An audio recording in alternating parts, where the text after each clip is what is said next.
ठीक है। अब देखो इस टॉपिक में क्या है, जैसे कुछ पॉइंट्स एक बार रिवाइज करते हैं। ये मैंने पहले बताया हुआ है कि जैसे मान लो कि अगर dy बाई डी एक्स हमेशा ही एक पॉजिटिव क्वांटिटी हो, if dy by d x is always a positive quantity, ठीक है, तो उस केस में हम लोग ग्राफ के बारे में क्या कह सकते हैं कि ग्राफ विल बी इंक्रीजिंग, या फंक्शन जो है वो कैसा फंक्शन होगा, एक इंक्रीजिंग फंक्शन होगा। अच्छा, now if you talk about an increasing function, तो इंक्रीजिंग फंक्शन कैसा होता है, उसका ग्राफ कैसा होता होगा, इंक्रीजिंग फंक्शन का ग्राफ कुछ ऐसा होता होगा।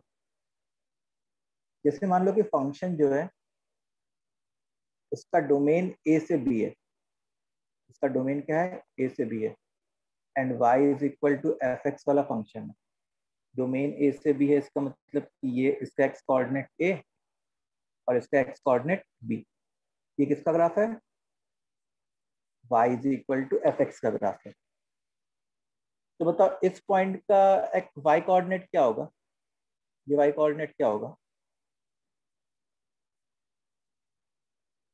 What will be this y coordinate. अगर y is equal to f x का ग्राफ है, ये y कोऑर्डिनेट जो है एफ ऑफ ए हो जाएगा। अच्छा बोलो बच्चों, इसका y कोऑर्डिनेट क्या होगा, अगर x कोऑर्डिनेट भी है तो y coordinate will be F of b. ठीक है। अच्छा, y एक्सिस पे क्या क्या कवर हुआ, कौन कौन सा y कोऑर्डिनेट कवर हुआ, हम लोग ऐसा कह सकते हैं क्या कि पूरा ये y कोऑर्डिनेट कवर हुआ। तो ये जो येलो वाला पार्ट है, ये वाला, तो y की वैल्यू एफ ऑफ ए से एफ ऑफ बी तक कवर हुई, तो रेंज क्या हो गया हमारा, range will be F of A से लेके एफ ऑफ बी तक। ठीक है। तो अगर जैसे मान लो कोई फंक्शन दिया हुआ है और हम लोग को पता चला कि वो एक इंक्रीजिंग फंक्शन है, मतलब d y by d x positive है, तो उसका डोमेन अगर हम लोग ने निकाल लिया, तो रेंज निकालने के लिए क्या करना होगा हम लोग को, जो डोमेन के एंड पॉइंट्स हैं उसी को बारी बारी पुट करना होगा, उससे रेंज के एंड पॉइंट्स आ जाएंगे। ये बात क्लियर है।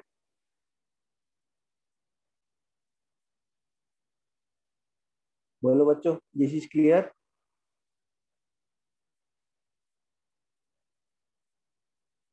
अच्छा, जैसे मान लो कि अगर d y by d x negative है, if d y by d x is negative, तो इससे हम लोग ग्राफ के बारे में क्या कमेंट कर सकते हैं कि graph will be a decreasing one, एक डिक्रीजिंग ग्राफ होगा। अच्छा, ग्राफ अगर एक डिक्रीजिंग ग्राफ होगा तो इसका ग्राफ कैसा दिख रहा होगा, इसका ग्राफ कुछ ऐसा भी दिख रहा होगा। और जैसे मान लो कि उस फंक्शन का जो डोमेन है सेट इज ए से बी है, इसका क्या मतलब है, इस पॉइंट का एक्स कोऑर्डिनेट ए है और इस पॉइंट का एक्स कोऑर्डिनेट बी है, तो ये किसका ग्राफ है, y is equal to f x का। तो बताओ इस पॉइंट का y कोऑर्डिनेट क्या हो जाएगा, what will be the y coordinate of this point. जब x कोऑर्डिनेट है तो y कोऑर्डिनेट क्या हो जाएगा, x की वैल्यू a डाली तो y will be f of a। Similarly जब x की वैल्यू b डालते तो y कोऑर्डिनेट क्या हो जाता, f ऑफ b। तो y कोऑर्डिनेट कहां से कहां तक वेरी किया, y कोऑर्डिनेट पूरा ये वेरी किया। तो ग्राफ देख के हम लोग को रेंज क्या पता चल रहा है, range will be from f of b से f ऑफ a। ठीक है, ये रेंज हो गया। तो मतलब अगर ग्राफ एंटायरली डिक्रीजिंग है, if the graph is entirely decreasing, तो डोमेन के एंड पॉइंट्स को पुट करेंगे। जैसे मान लो x की वैल्यू a पुट की तो f ऑफ a आ गया, और x की वैल्यू b पुट की तो f ऑफ b आ गया। तो उससे रेंज के भी एंड पॉइंट्स हमारे आ जाएंगे। Is it clear? ये समझ में आई तुम लोग को?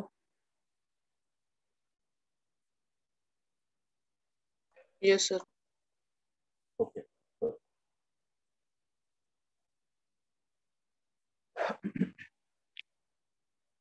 अच्छा, अगर तीसरा सिनारियो क्या हो सकता है? थर्ड सिनारियो सर 1 मिनट के अंदर क्या हुआ? ऊपर का दिखा। ऊपर दिखाऊं?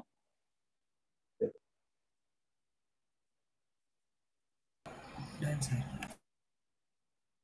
तो जैसे थर्ड सिनारियो क्या हो सकता है? थर्ड सिनारियो ऐसा हो सकता है कि dy by d x positive भी हो जाए और नेगेटिव भी हो जाए। तो dy by d x positive और नेगेटिव दोनों हो जाए, कुछ इंटरवल के लिए पॉजिटिव और कुछ इंटरवल के लिए नेगेटिव। इसका मतलब ग्राफ कैसा होगा? इंक्रीज भी करेगा और कुछ पोर्शन के लिए इंक्रीज भी करेगा और कुछ पोर्शन के लिए डिक्रीज भी करेगा। तो इसका ग्राफ हम लोग कैसे बना सकते हैं? इसका ग्राफ हम लोग से ऐसे बना सकते हैं। से मान लो ये ऐसे टाइप का कुछ ग्राफ हो गया। तो जैसे इसका डोमेन से ए से बी है, तो इसका जो रेंज आता, रेंज बाय द वे क्या आता, यहां से यहां तक रेंज आता है इसका। तो इसका रेंज जो हम लोग ऐसा नहीं कह सकते थे कि एफ ऑफ ए से एफ ऑफ बी होगा। इसका रेंज फाइंड करने के लिए हम लोग क्या करेंगे? We will use maxima minima वाली technique. We will use maxima minima वाली टेक्निक। ठीक है। तो अब कुछ क्वेश्चंस करते हैं। तो सम पॉइंट्स टू रिमेंबर।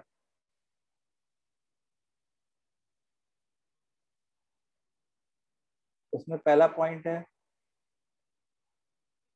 कि फाइंड डोमेन। तो सेकंड पॉइंट है find dy by dx and analyze its time। ठीक है। थर्ड पॉइंट है कि if dy by dx is entirely positive or entirely negative, then value of function at end points of domain will help us in finding what? Range. If dy by dx is positive as well as negative, then to find range, we will use maxima minimum. Then to find range, we will use what? Maximum minimum.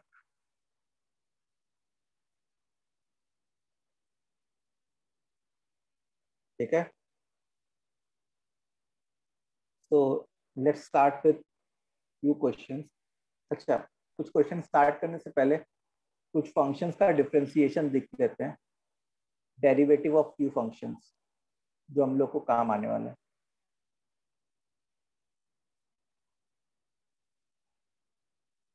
इसमें से कुछ का differentiation तुमको पता होगा और कुछ का मैं अभी बता रहा हूँ।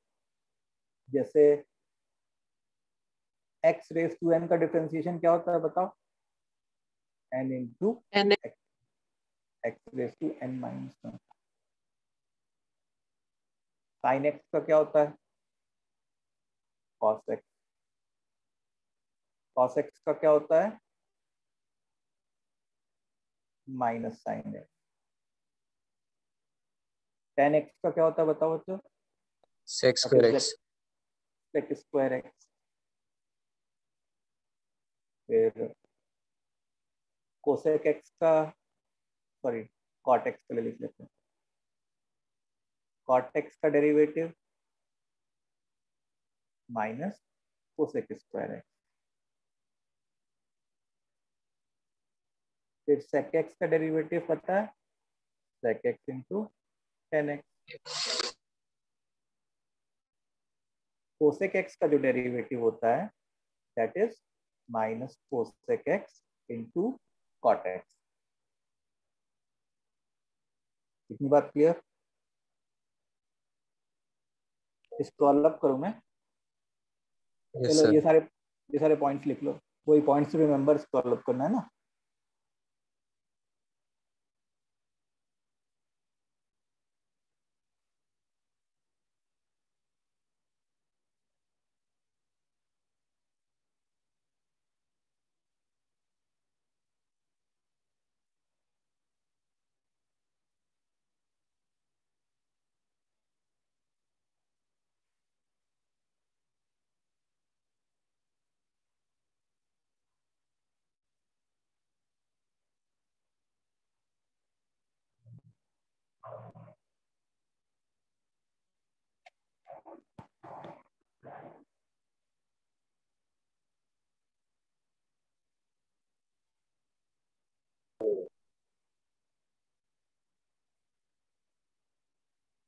चलो लिख लिया।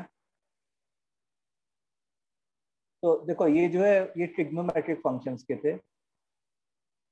अच्छा, इनवर्स ट्रिग्नोमेट्रिक फंक्शंस के जो होते हैं डेरिवेटिव वो लिख लो। इनवर्स ट्रिग्नोमेट्रिक फंक्शन के D d x of sine inverse x जो होता है ना, वो होता है 1/√1 - x²। D d x of cos inverse x जो होता है वो होता है -1/√1 - x²। फिर d d x of tan inverse x जो होता है वो होता है 1/1 + x²। D d x of cot inverse x जो होता है वो क्या होता है -1/1 + x²। Then d d x of sec inverse x जो होता है ना वो होता है 1/mod x√(x²-1) and d d x of cosec inverse x जो होता है -1/mod x√(x²-). ठीक है। अच्छा, लॉग का जो डेरिवेटिव होता है ln x का डेरिवेटिव क्या होता है 1/x, और e रेज टू x का डेरिवेटिव क्या होता है e रेज टू x। ठीक है, तो हम लोग को इतने डेरिवेटिव्स पता होना चाहिए, अपने को इतने डेरिवेटिव्स पता होने चाहिए।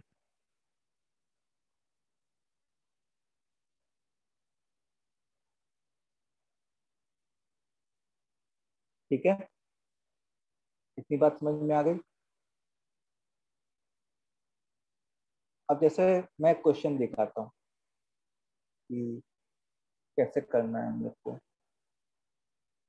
क्वेश्चन है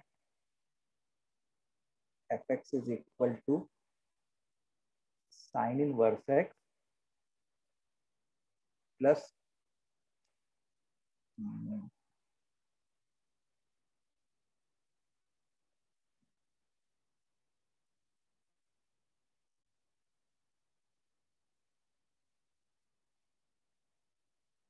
sign inverse x plus x। ठीक है, f(x) = sine inverse x plus x की जगह से tan inverse x plus tan inverse x। Then find range, then find what range. तो अब देखो रेंज फाइंड करने के लिए हम लोग क्या करते हैं, सबसे पहले डोमेन फाइंड कर रहे होते हैं। First of all we will find domain. तो अब जब डोमेन की बात होती, तो डोमेन की बात क्या होती, साइन इनवर्स क्या कहता, साइन इनवर्स कहता कि मेरा इनपुट -1 से 1 के बीच में होना चाहिए। और टेन इनवर्स क्या कहता, टेन इनवर्स का डोमेन क्या होता है बताओ, -∞ से +∞। अब हम लोग क्या करना है, अपने को दोनों का इंटरसेक्शन लेना है। तो दोनों का इंटरसेक्शन क्या आएगा, एक कह रहा है मेरे को -1 से 1 होना चाहिए, और एक कह रहा है मेरे को -∞ से +∞ होना चाहिए। दोनों का इंटरसेक्शन जो है वो ये आ जाता। तो domain of the function will be x belonging to -1 से 1। इतनी बात समझ में आ गई सबको, x बिलोंगिंग यस सर। -1 से 1। अब उसके बाद क्या करना है, हम लोग को dy/dx निकालना है। सो ये तुम समझ लो कि ये हमारा स्टेप 1 था। Step 1 was finding domain. Step 2 dy/dx। तो साइन इनवर्स x का डेरिवेटिव क्या होता है, 1/√1 - x²। और टेन इनवर्स x का डेरिवेटिव क्या होगा बताओ, 1/1 + x²। अच्छा, 1/√1 - x² कैसा आउटपुट देता, पॉजिटिव, क्योंकि स्क्वायर रूट वाली चीज है। एंड 1/1 + x² ये कैसा आउटपुट देता, पॉजिटिव। Again positive. पॉजिटिव। मतलब पॉजिटिव प्लस पॉजिटिव क्या हो जाता है, पॉजिटिव। पॉजिटिव। तो dy/dx पॉजिटिव आ गया तो हमको खुश हो जाना चाहिए कि नहीं, खुश हो जाना चाहिए। क्यों, क्योंकि उससे हमको ये पता चल गया कि हमारा फंक्शन एक इंक्रीजिंग फंक्शन है। इंक्रीजिंग फंक्शन से फायदा क्या होता है, इंक्रीजिंग फंक्शन से फायदा ये होता है कि अगर हम लोग को डोमेन के एंड पॉइंट्स पता है, तो उन x की वैल्यूज को पुट करके हम लोग रेंज के भी एंड पॉइंट्स निकाल सकते हैं, अगर हमारा फंक्शन इंक्रीजिंग है या डिक्रीजिंग है। अब देखो हमारा y क्या था, y था हमारा sign inverse x plus tan inverse x। तो जब तुम x की वैल्यू -1 पुट कर रहे होते, जब तुम x की वैल्यू -1 पुट कर रहे होते, तो y की वैल्यू क्या थी, sine inverse -1 plus tan inverse -1। अच्छा बताओ बच्चों, sine inverse -1 is -π/2 and tan inverse -1 is -π/4। ये क्या बन जाएगा, -3π/4। ठीक है। अच्छा, जब मैं x की वैल्यू +1 पुट करता, तो y की वैल्यू हमारी क्या थी, sine inverse 1 plus tan inverse 1। Sine inverse 1 is π/2, tan inverse 1 is π/4। इन दोनों को ऐड करोगे तो क्या बन जाएगा, 3π/4। तो ये जो है वो क्या है, हमारे रेंज के एंड पॉइंट्स आ गए। तो अपना रेंज क्या हो जाएगा, रेंज विल बी फ्रॉम -3π/4 से +3π/4। आंसर। पूरा प्रोसीजर समझ में आया,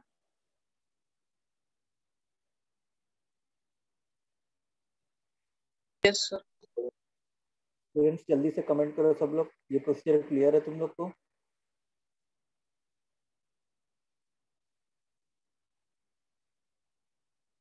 एक मिनट से, एक मिनट, एक मिनट।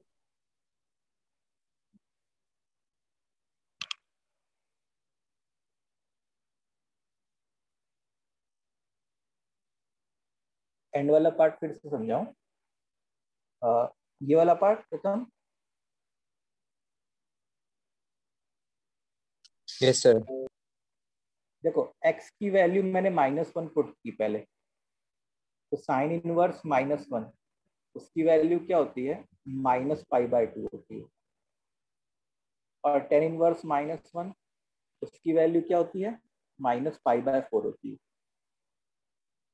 ठीक है, देखो टेन इनवर्स साइन इनवर्स -1 का क्या मतलब है, इससे साइन इनवर्स -1 कोई एक एंगल हो रहा होगा theta, that sine theta is equal to -1, तो उससे थीटा क्या आ जाता है, -π/2। साइन ऑफ -π/2 ही -1 होता है ना। ओके सर, समझ गया। ठीक आपने है, वो एंड पॉइंट्स रखे हैं डोमेन वाले, उससे जो हाँ वैल्यू निकली वो रेंज की। हाँ, हम लोग ने डोमेन के एंड पॉइंट्स पुट किए, उससे बारी बारी y की वैल्यू आई, एक बार -3π/4 आ गई, एक बार +3π/4 आ गई। और यही जो है एक तरीके से रेंज के भी एंड पॉइंट्स होते हैं। ओके, तो अब एक क्वेश्चन तुम लोग करोगे। क्वेश्चन ये है हमारा, क्या है कि f(x) is equal to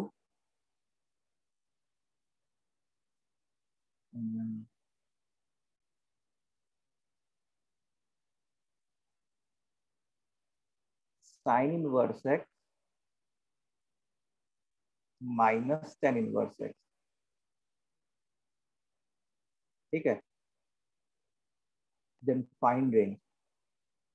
find what, range. Sine inverse x -tan inverse x।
Yes Sarvesh, good.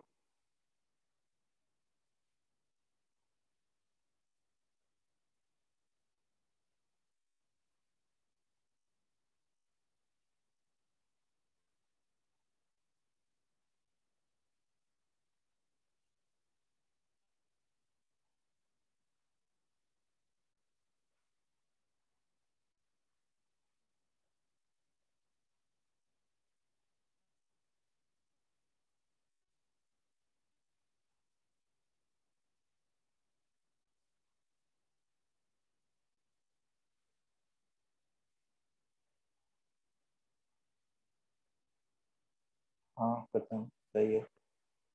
तो देखो पहला काम वही, again we need to find domain. तो डोमेन यहाँ पे भी क्या आ जाएगा, -1 से 1। एकदम सेम तरीके से जैसे लास्ट बार किया था। अच्छा, यहाँ पे अगर मैं dy by d x find करता तो साइन इनवर्स एक्स का डेरिवेटिव क्या होता? 1/√1 - x²। और टेन इनवर्स एक्स का डेरिवेटिव 1 + x²। ठीक है, अब देखो से मैंने एलसीएम ले ली।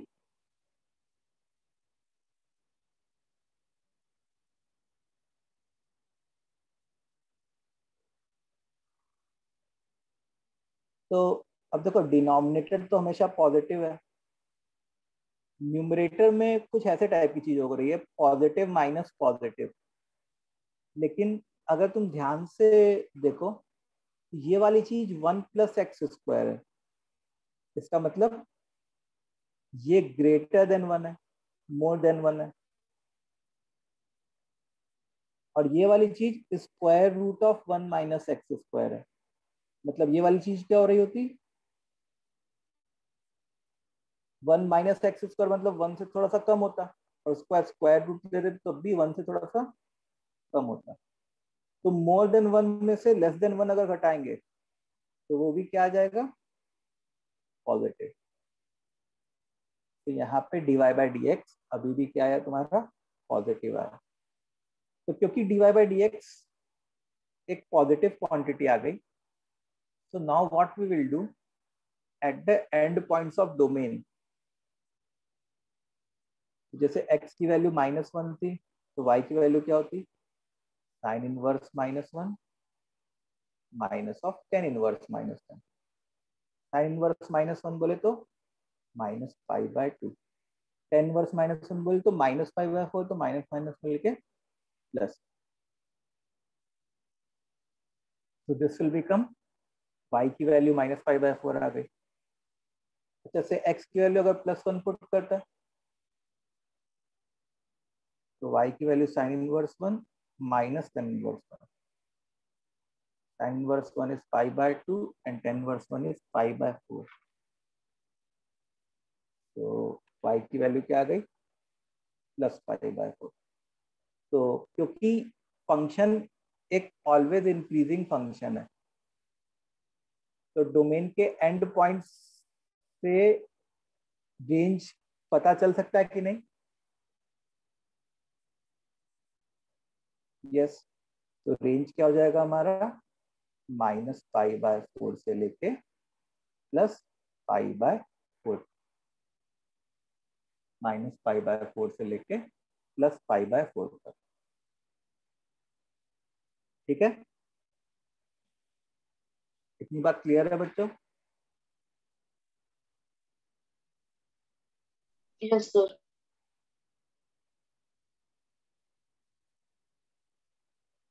तो अगर हम लोग से ऐसा पूछे कि डोमेन के एंड पॉइंट्स को फंक्शन में पुट कर देंगे तो हमेशा रेंज का एंड पॉइंट्स आ जाएगा, तो ये बात ट्रू है कि फॉल्स है? कि डोमेन के एंड पॉइंट्स को अगर हम लोग हमेशा फंक्शन में पुट कर देंगे तो रेंज का एंड पॉइंट्स आ जाएगा। तो इज दिस स्टेटमेंट ट्रू और false?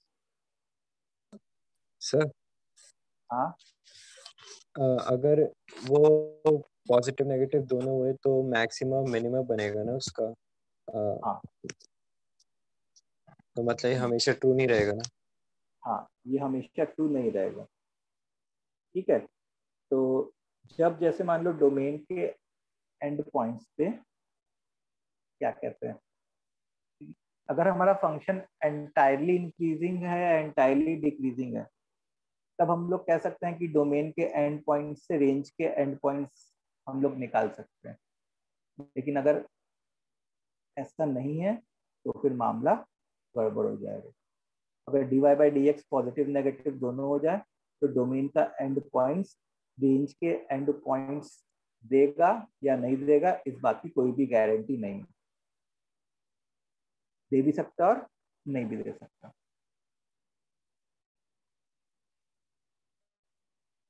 Okay, now let's see next question.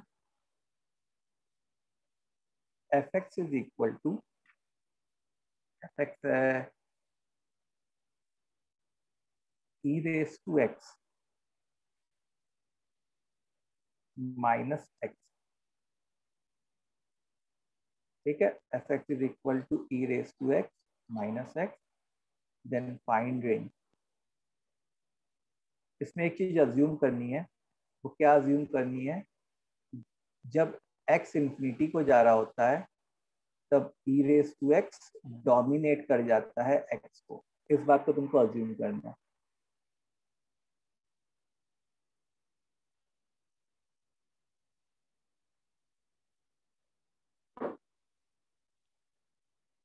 This you have to assume.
No, domain क्या होता है बच्चों इसका? क्या x की नेगेटिव वैल्यूज पुट कर सकते हैं क्या हम लोग? x क्या नेगेटिव पुट किया जा सकता है? हाँ, इसका डोमेन जो होता वो होता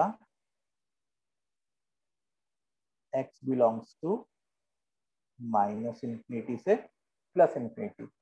कोई भी इनपुट ये फंक्शन ले सकता है। इसका डोमेन क्या होता है? x belonging to minus infinity से प्लस इंफिनिटी। ओके, ये तो डोमेन आ गया। अब हम लोग क्या करते हैं? हम लोग dy बाई डी एक्स निकालते हैं। तो देखो dy बाई डी एक्स क्या बनता है? ई रेस टू एक्स का तो derivative e raise to x और x का डेरिवेटिव -1। अच्छा, अब देखो ये जो ई रेस टू एक्स -1 है ये कहा, ये पॉजिटिव नेगेटिव दोनों आउटपुट दे सकता है। क्यों? क्योंकि ई रेस टू एक्स कैसा आउटपुट देता है? 0 से infinity e raise to x output देता है। ई रेस टू एक्स -1 कैसा आउटपुट देता है? -1 से इंफिनिटी। मतलब इसमें पॉजिटिव भी आ गया और इसमें नेगेटिव भी आ गया। तो ये फंक्शन एंटायरली इंक्रीजिंग या एंटायरली डिक्रीजिंग है क्या?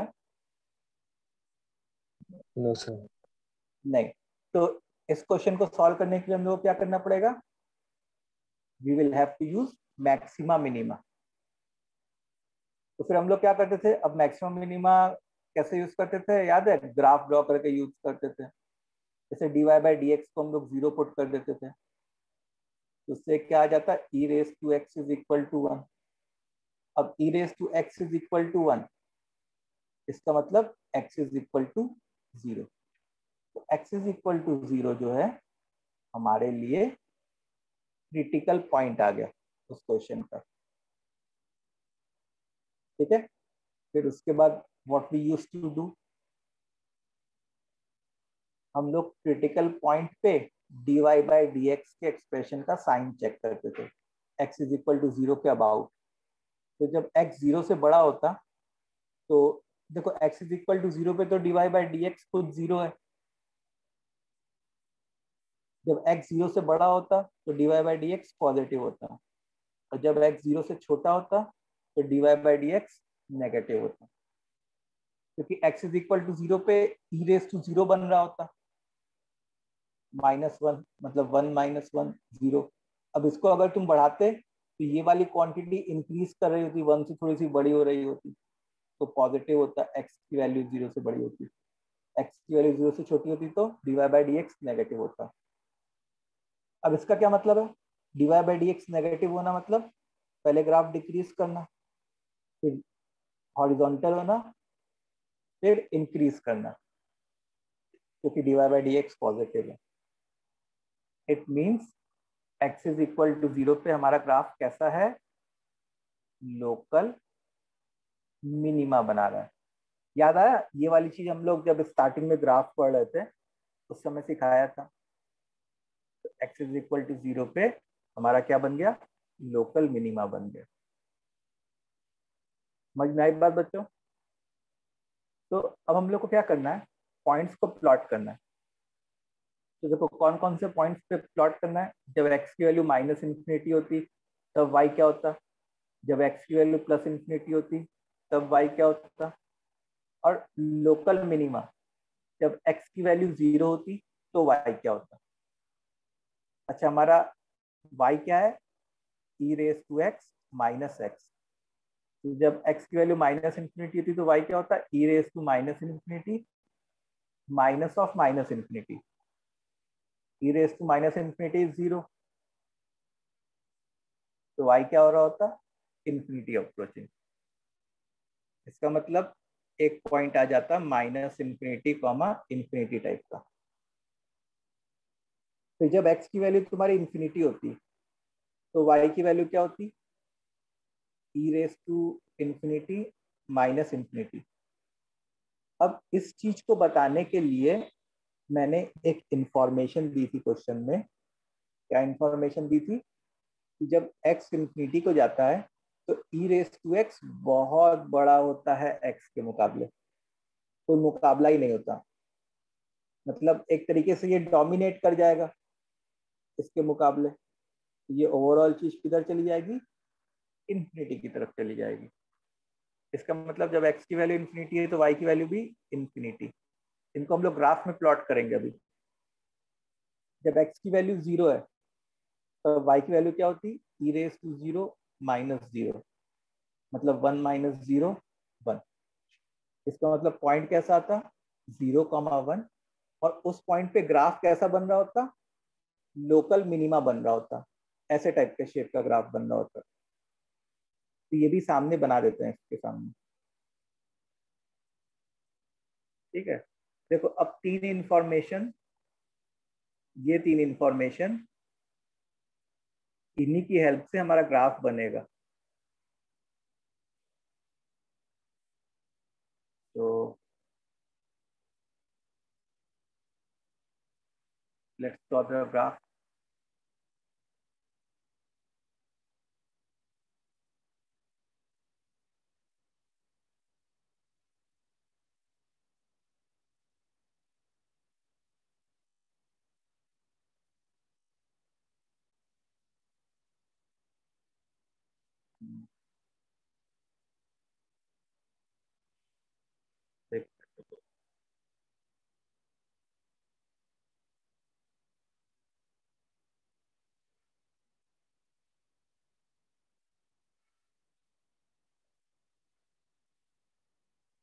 ये हमारा कोऑर्डिनेट एक्सिस हो गया, ये एक्स और ये वाई. देखो पहले इंफॉर्मेशन क्या थी कि x is equal to minus infinity पे y की वैल्यू इन्फिनिटी होती. x is equal to minus infinity पे y की वैल्यू क्या होती, इन्फिनिटी. उसके बाद दूसरी इंफॉर्मेशन क्या थी, x is equal to infinity पे y की वैल्यू क्या होती, इन्फिनिटी. और तीसरी इंफॉर्मेशन क्या थी, x इज इक्वल टू 0 पे y की वैल्यू 1, 0,1.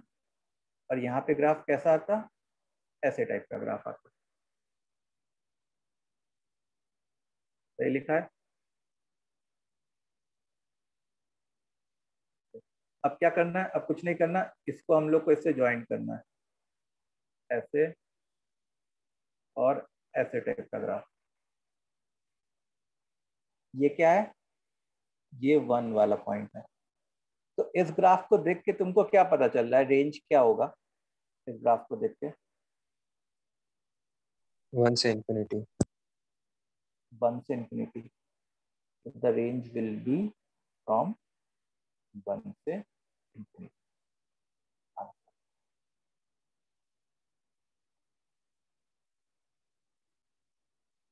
ठीक है, ये चीजें समझ में आई तुम लोग को?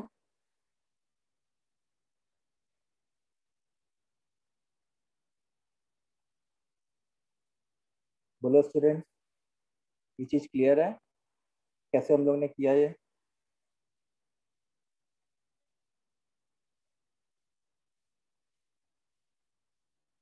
Everyone please comment.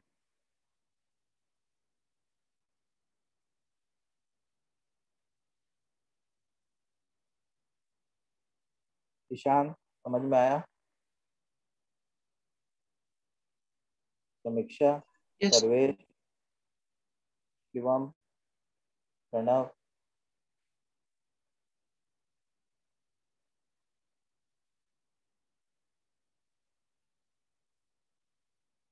Okay, so अब एक क्वेश्चन तुम लोग करो इसी से रिलेटेड.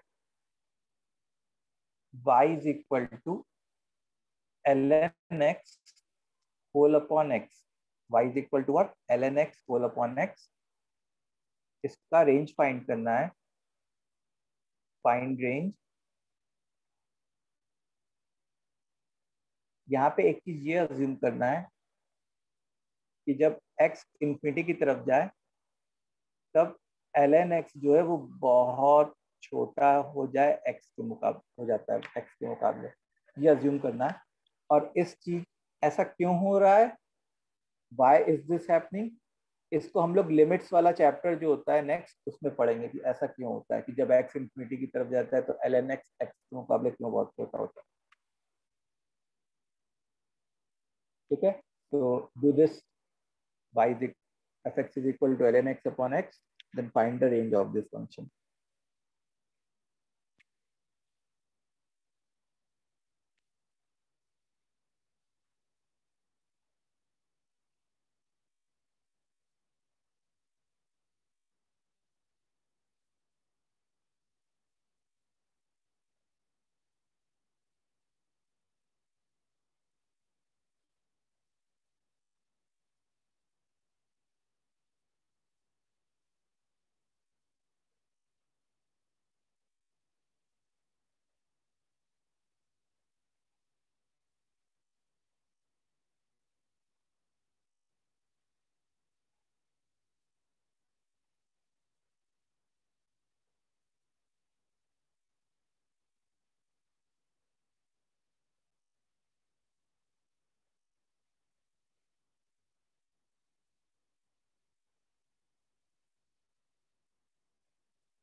आया क्या ये?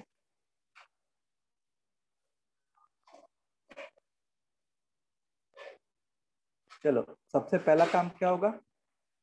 सबसे पहला काम होगा डोमेन फाइंड करना। तो डोमेन के लिए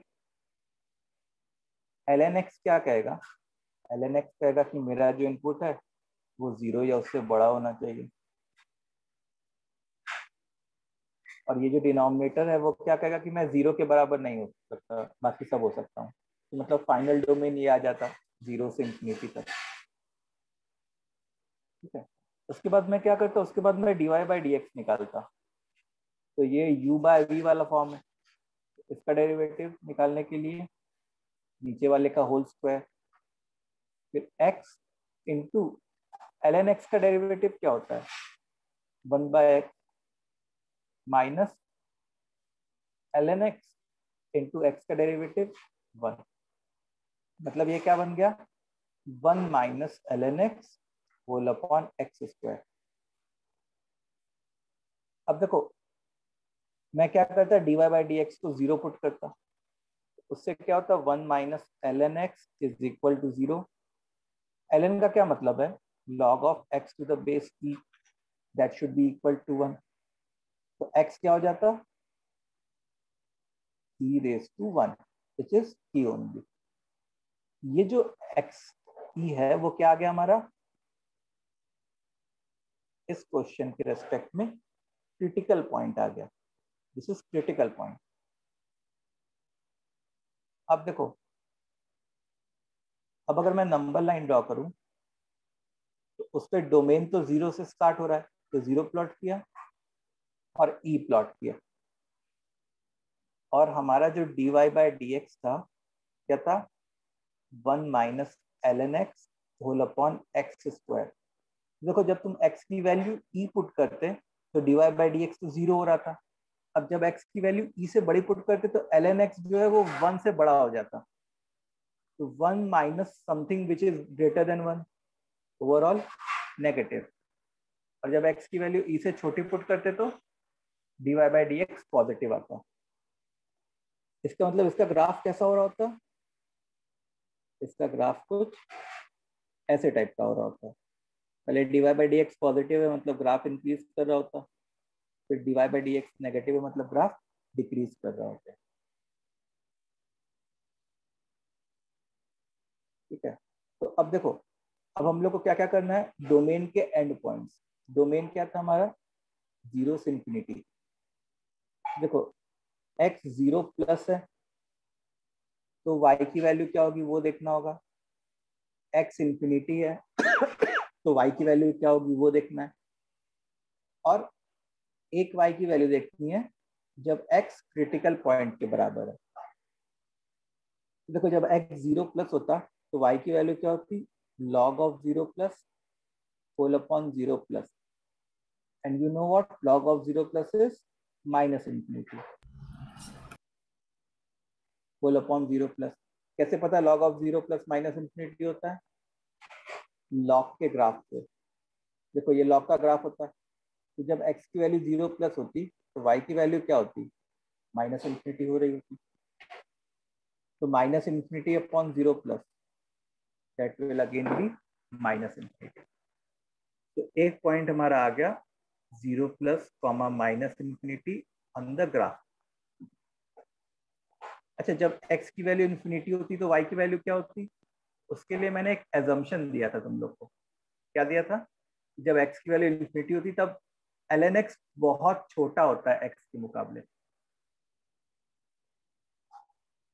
ठीक है, मतलब डिनोमिनेटर बहुत बड़ा होता और न्यूमरेटर बेचारा छोटा सा होता। छोटा डिनोमिनेटर अपॉन बहुत बड़ा डिनोमिनेटर, ये फ्रैक्शन 0 पॉइंट समथिंग ऐसे टाइप का जा रहा होता, मतलब एक तरीके से 0 प्लस हो रहा होता। तो जब x की वैल्यू इंफिनिटी थी तब y की वैल्यू 0 प्लस थी। अच्छा, जब x की वैल्यू e थी तब y की वैल्यू क्या होती? ln x अपॉन x, मतलब ln e whole upon e। ln e is 1 whole upon e। तो e कॉमा 1 बाय e। ठीक है, तो ये हमारे पास 3 इंफॉर्मेशन आई, एक ये और एक ये। अच्छा, एक और इंफॉर्मेशन कि क्रिटिकल पॉइंट पे ग्राफ कैसा बन रहा होता है, ऐसे टाइप का लोकल मैक्सिमा बना रहा होता है। तो अब देखो, अब मेरे को ग्राफ बनाना है, अगर if I want to draw the graph, तो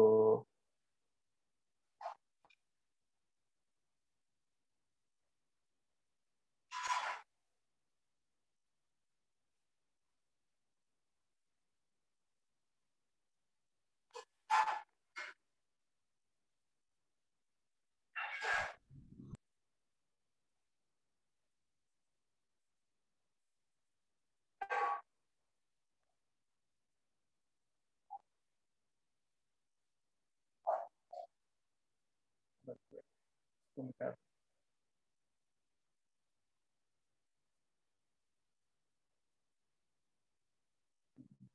बोलिएगा।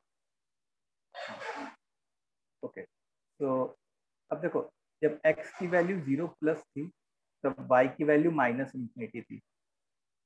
जब x की वैल्यू 0 प्लस थी तो y की वैल्यू माइनस इंफिनिटी, मतलब पॉइंट इधर आ रहा होता।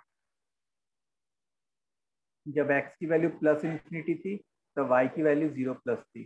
जब x की वैल्यू प्लस इंफिनिटी थी तो y की वैल्यू 0 प्लस थी। और जब x की वैल्यू e थी तो y की वैल्यू 1/e थी। When x was e, the value of y was 1/e। यहाँ पे और यहाँ पे क्या हो रहा होता, ऐसे टाइप का ग्राफ आ रहा होता। अब बस हम लोग को क्या करना है, इन सबको ज्वाइन करना है, ऐसे, और फिर ये ऐसे, और ये जो होता, ये क्या होता, ये होता हमारा 1/e। तो इस ग्राफ को देख के बताओ मेरे को बच्चों, इस ग्राफ को देख के बताओ कि इसका रेंज क्या होता इस ग्राफ से।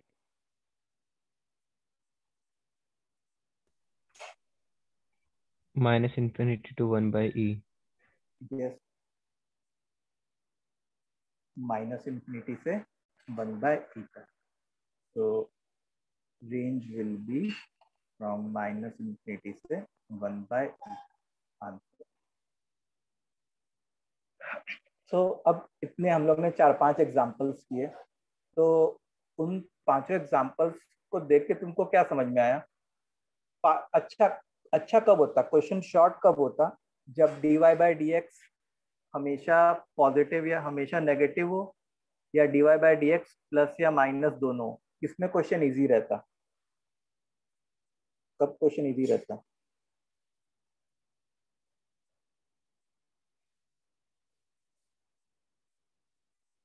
बोलो बच्चों। जब dy/dx हमेशा पॉजिटिव या हमेशा नेगेटिव होता था। हाँ, जब dy/dx हमेशा पॉजिटिव या हमेशा नेगेटिव होता तब हमारे लिए क्वेश्चन इजी होता, क्योंकि वहां पे डोमेन के एंड पॉइंट्स से खुद करके रेंज के एंड पॉइंट्स डायरेक्टली आ जाते हैं।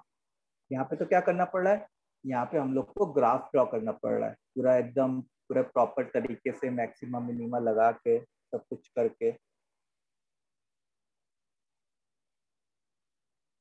ठीक है, ये बात समझ में आ गई?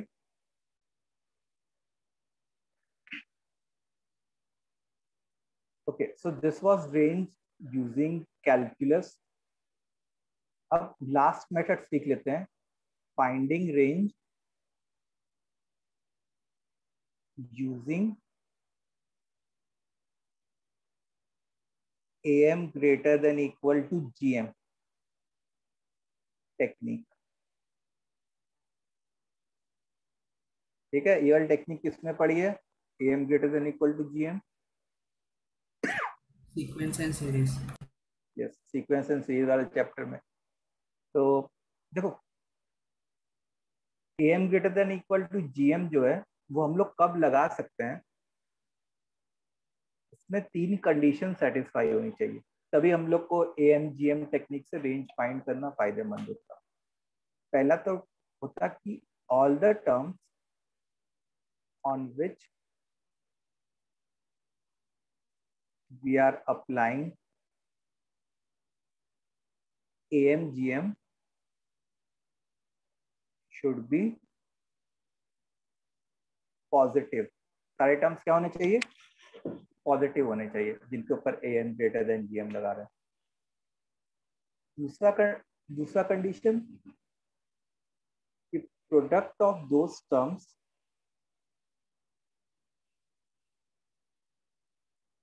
आर इज कांस्टेंट,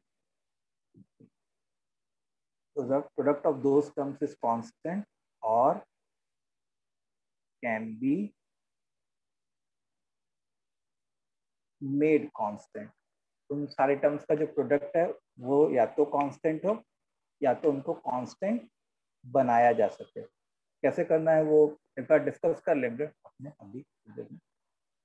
और तीसरा पॉइंट क्या है कि इक्वालिटी होल्ड्स। इक्वालिटी कौन सी? ये वाली, AM greater than equal to. तो इक्वल टू कब होल्ड होगा? Equality hold when the component terms has possibility of becoming equal। ठीक है, इसको लिख लो एक बार जल्दी से, देन वी विल मूव।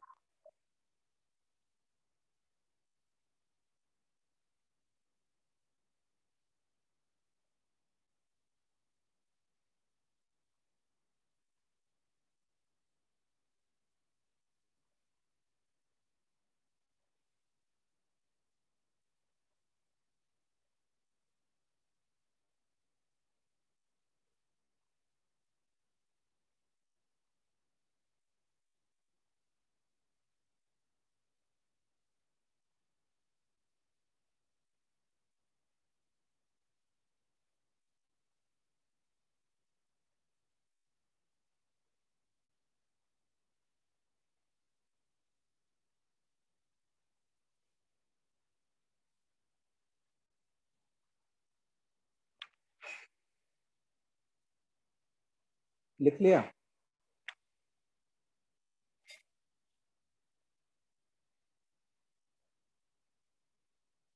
अब देखो, जैसे मान लो एक क्वेश्चन हो, fx is equal to x square plus 4/x²। तो ब्रैकेट में लिख लिया x not equal to 0। Then find what? Range. क्या फाइंड करना है? रेंज फाइंड करना है। तो ओके, तो अब देखो, पहले AMGM टेक्निक लगाने से पहले मैं क्या करूंगा, मैं ये सोचूंगा कि क्या सोचूंगा, क्या तीनों कंडीशन सेटिस्फाई कर रही है कि नहीं। तो देखो यहाँ पे दो टर्म्स कौन कौन से हो रहे हैं? x² and 4/x²। तो क्या पहली कंडीशन सेटिस्फाई हो रही है कि दोनों टर्म्स पॉजिटिव हो? हाँ, हो रही है, दोनों होल स्क्वायर टाइप के। पहली कंडीशन सेटिस्फाई हो गई। अच्छा, दूसरी कंडीशन क्या थी कि इन दोनों का प्रोडक्ट कांस्टेंट होना चाहिए। तो क्या इन दोनों का प्रोडक्ट कांस्टेंट है? हाँ, x² इंटू 4/x², इन दोनों का प्रोडक्ट कांस्टेंट है, मतलब दूसरी कंडीशन भी सेटिस्फाई हो गई। अच्छा, तीसरी कंडीशन क्या थी कि इक्वालिटी कब होल्ड कर सकेगी? जब इन दोनों के इक्वल होने की पॉसिबिलिटी हो। तो उसको चेक करने के लिए कि क्या ये दोनों इक्वल हो सकते हैं कि नहीं, इक्वल करके देख लिया हम लोगों ने। x² is equal to 4/x², मतलब x⁴ इज इक्वल टू 4, मतलब इससे x² is equal to 2। x² कभी 2 हो सकता है कि नहीं? हो सकता है, कभी ना कभी तो हो सकता है। इसका मतलब तीसरी कंडीशन भी सेटिस्फाई हो गई। अंडरस्टूड। तो अब हम लोग रेंज फाइंड, अगर ये तीनों कंडीशन सेटिस्फाई हो रही है तब रेंज फाइंड करने के लिए हम लोग क्या कर सकते हैं, am greater than equal to gm लगा सकते हैं। am greater than equal to gm किस पे लगा है, इन दो टर्म्स पे, x square plus 4/x² whole upon 2 से क्यों डिवाइड किया, क्योंकि दो टर्म्स पे। ज्योमेट्रिक मीन क्या होता है, product of terms to the power, क्योंकि दो टर्म्स थे इसलिए पावर 1/2 कर दिया हम लोगों ने। इससे क्या बन गया, x² plus 4/x² whole upon 2 must be greater than equal to √4 मतलब 2। इस 2 को उधर लेके चलेगा, must be greater than equal to 4। इससे क्या कह सकते हैं, x² प्लस 4/x² कैसा आउटपुट देता, 4 से इंफिनिटी। x² प्लस 4/x² का जो रेंज होता है वो क्या होता है हमारा, 4 से इंफिनिटी होता है।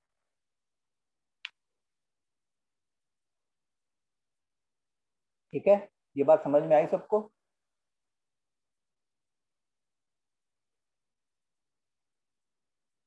बोलो बच्चों।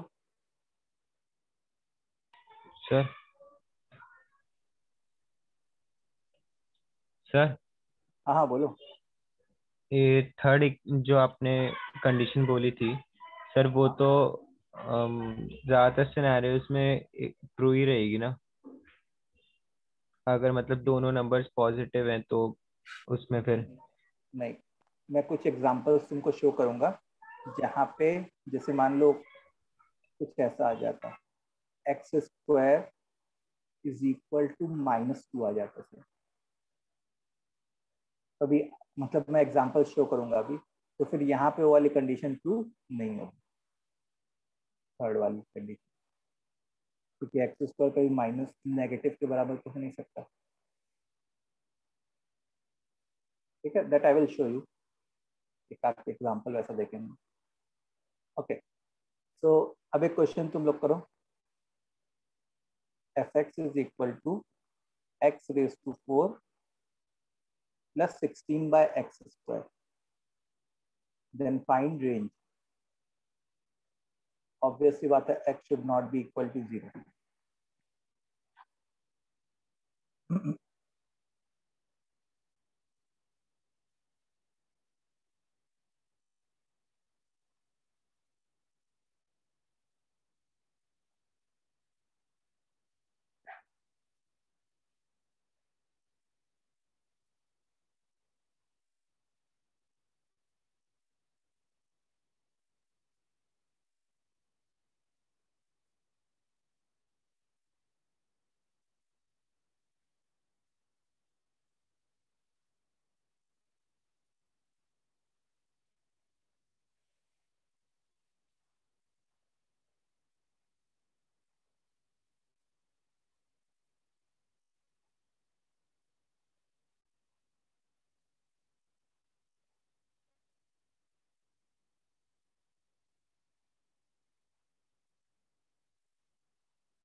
हुआ सॉल्व?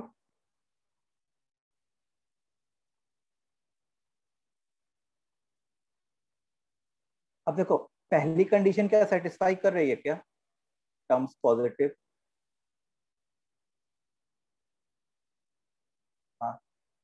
अच्छा, दूसरी कंडीशन कि उनका प्रोडक्ट कांस्टेंट होना चाहिए, तो क्या इनका प्रोडक्ट कांस्टेंट है? नहीं, वेरिएबल आ रहा है। तो अब हम लोग ने क्या किया, जैसे इसको एक्स रेस टू 4 रहने दिया, 16/x² को 8/x² एंड 8/x² इसमें ब्रेक कर दिया, ताकि अब इन तीनों पे अगर मैं am ग्रेटर देन gm लगाऊं तो अब इन तीनों का प्रोडक्ट तो कांस्टेंट आ जाएगा। तो अब दूसरी कंडीशन भी सेटिस्फाई करा दी हम लोगों ने। Now it's turn for the third condition. Third condition में क्या हो कि इन तीनों की आपस में इक्वल होने की पॉसिबिलिटी हो। अब देखो, ये और ये तो हमेशा इक्वल होंगे, नो डाउट। ये और ये इक्वल हो सकते हैं कि नहीं, उसको चेक करने के लिए क्या किया, इक्वल करके देख लिया। X raise to 4 is equal to 8/x², मतलब x raise to 6 is equal to 8। X raise to 6 कभी 8 हो सकता है? डेफिनेटली कभी ना कभी तो हो ही सकता है किसी ना किसी एक्स के लिए। इसका मतलब तीसरी कंडीशन भी सेटिस्फाई कर गई। तो इस बार हम लोग जो एम जी एम लगाएंगे वो इन तीन टर्म्स पे लगाएंगे।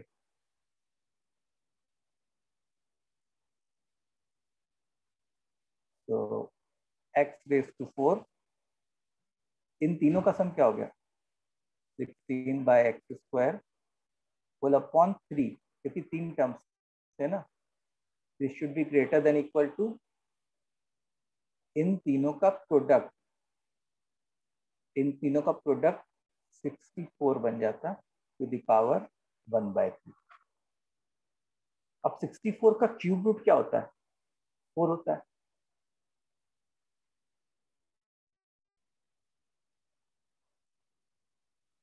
तो 3 को उधर लेके चले गए, x raise to 4 plus 16/x² is greater than equal to 12। इसका मतलब रेंज क्या हो गया, 12 से इंफिनिटी। रेंज विल बी 12 से infinity.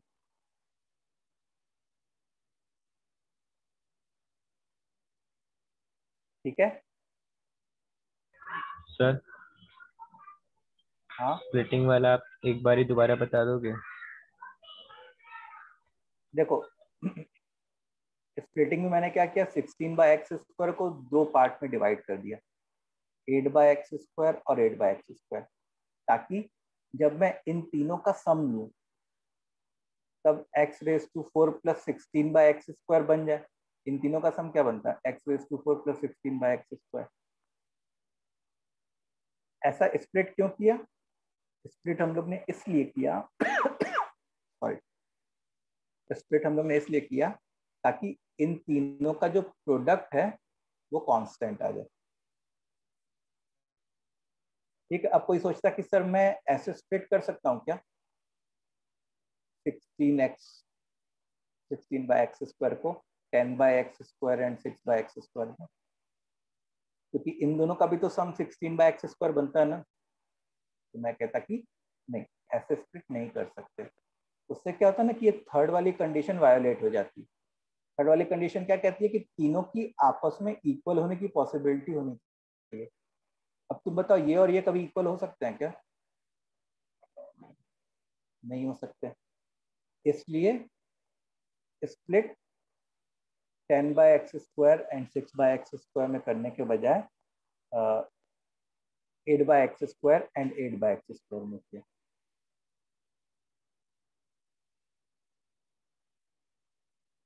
Okay sir.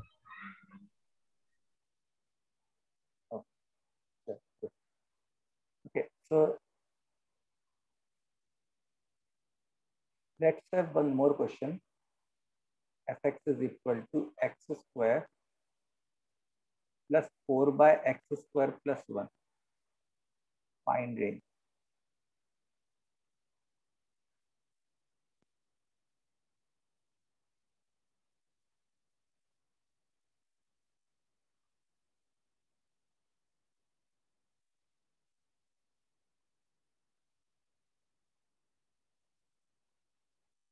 Find range.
Okay चलो, तो करते हैं इस क्वेश्चन को।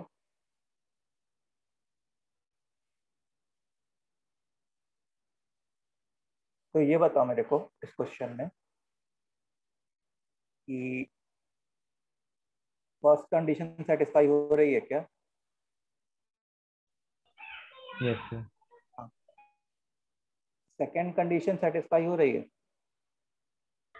No sir. नहीं हो पा रही अभी फिलहाल।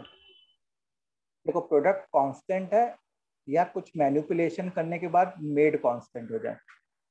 तो मैंने क्या सोचा कि देखो, नीचे एक्स स्क्वायर प्लस 1 है, तो मैं 1 ऐड कर देता हूँ और 1 सब्ट्रैक्ट कर देता हूँ, और बस अपना जो फोकस है वो इसी के ऊपर रखता हूँ। ठीक है, इसी के ऊपर बस अपना फोकस रखता हूँ। तो अब जैसे ये जो दो टर्म्स है जो येलो ब्रैकेट में लिखे हुए हैं, इसके ऊपर क्या मैं AMGM लगा सकता हूँ? पहली कंडीशन ट्रू है, हाँ दोनों पॉजिटिव है। दूसरी कंडीशन भी ट्रू बन गई, प्रोडक्ट कांस्टेंट हो गया। तीसरी कंडीशन, क्या इन दोनों के इक्वल होने की पॉसिबिलिटी है? इक्वल करके देख लिया, मतलब एक्स स्क्वायर प्लस 1 का whole square is equal to 4 हो जाता, x square plus 1 is equal to 2 हो जाता, x square is equal to 1 हो जाता। मतलब हाँ, पॉसिबल है। तो मैंने क्या किया, मैंने इन दोनों टर्म्स पे AM ग्रेटर देन BM लगाया।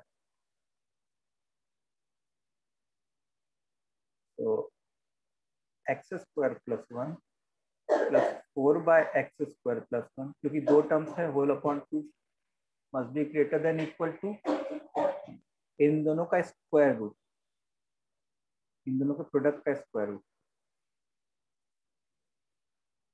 अब 2 को इधर ला दिए हम लोग, x² + 1 plus 4/x² + 1, this should be greater than equal to 4। अब इस 1 को इधर लेके चले जाओ, तो x² + 4/x² + 1, this should be greater than equal to 3। इसका मतलब कि हमारा रेंज क्या आ गया, 3 से इंफिनिटी, ये अपना रेंज आ गया।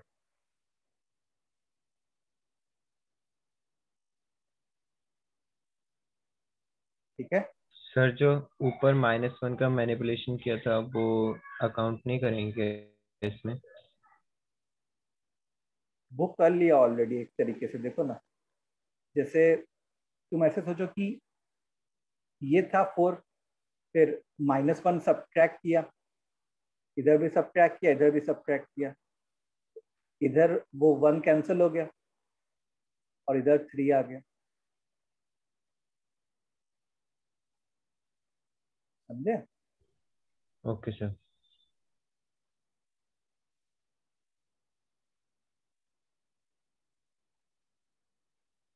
Okay, so this was all about range. हम लोग का रेंज खत्म हो गया अब। तो नेक्स्ट क्लास में हम लोग क्लासिफिकेशन ऑफ फंक्शंस पढ़ेंगे। तो अभी आज तो और कोई क्लास है नहीं, तो मीटिंग में एंड कर दूं।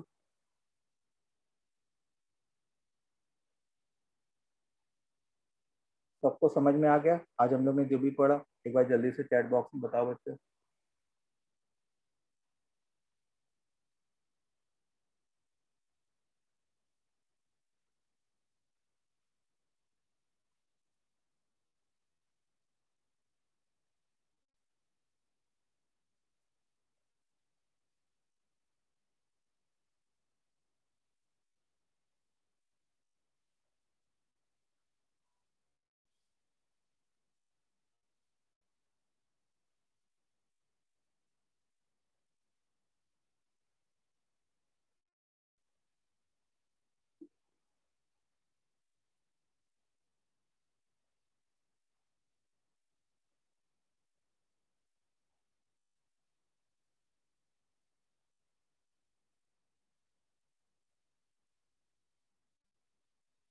चलो, तो गुड बाय।